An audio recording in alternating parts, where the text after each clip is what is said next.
start off with, why are they multiple element wings?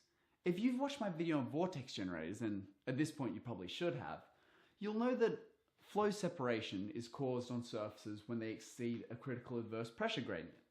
Now, if we consider a wing, we can see that as this tilts up and approaches stall, this is going to start separating off the back. So you're going to end up with flow separation here, and that's going to get ripped off until there's massive level stall, and all of that is ripped off once this is at a big enough angle. Now, we can delay this separation by energizing the boundary layer, again discussed in the vortex generation video. And basically, any method we use for that will allow us to push the wing further without it stalling. Now, of course, if you put vortex generators here, it will do that.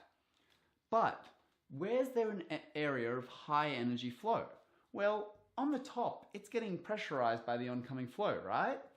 So what about if we were to just bleed off a little bit of air off the top and bring it through to the back?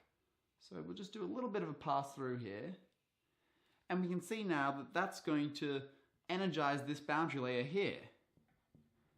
And from that, the flow will be more attached, okay? But that's not a great profile. You got sharp edges, it's going to be sensitive, not generally good for flow. So instead, let's round off the edges a little bit. So we'll just round that off,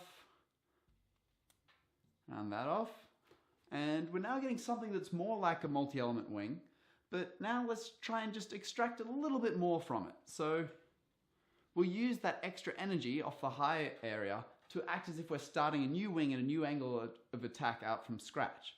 So we'll put a second element like that.